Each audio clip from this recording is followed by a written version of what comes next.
ভোটের লড়াই তো শেষ, কিন্তু জানেন কি আসল প্রক্রিয়া শুরু হয় রেজাল্ট আউটের পর। কিভাবে একজন বিধায়ক রাজ্যের মুখ্যমন্ত্রী হয়ে বসে, সংখ্যাগরিষ্ঠতা বা ম্যাজিক ফিগার আসলে কি? সংবিধানের 164 নম্বর ধারার এই রহস্যময় প্রক্রিয়াটি মাত্র 60 সেকেন্ডে ঝালিয়ে নিন। চলুন শুরু করা যাক। ম্যাজিক ফিগার বা সংখ্যাগরিষ্ঠতা। ভোট গণনা শেষ হওয়ার পর দেখা হয় কোন দল বা জোট এককভাবে সংখ্যাগরিষ্ঠতা পেয়েছে। পশ্চিমবঙ্গের ক্ষেত্রে মোট বিধানসভার আসন সংখ্যা 294টি। কোনো দল যদি এর অর্ধেকের বেশি অর্থাৎ 148টি বা তার বেশি আসন পায়, তবে তারা সরকার গঠনের দাবি জানাতে পারে। বিধায়ক দলের নেতা নির্বাচন।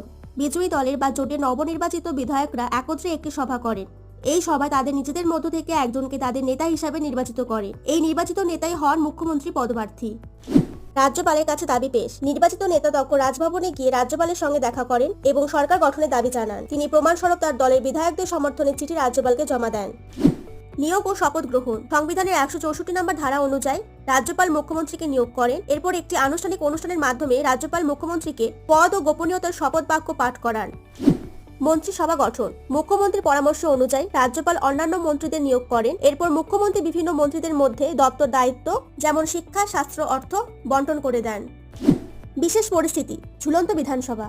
যদি কোনো দলে এককভাবে সংখ্যাগরিষ্ঠতা না পায়, তবে রাজ্যপাল বড় দলকে বা জোটকে সরকার গঠনের সুযোগ দিতে পারেন। সেক্ষেত্রে একটি নির্দিষ্ট সময়ের মধ্যে বিধানসভায় আস্থা ভোটে নিজেদের সংখ্যাগরিষ্ঠতা প্রমাণ করতে হয়।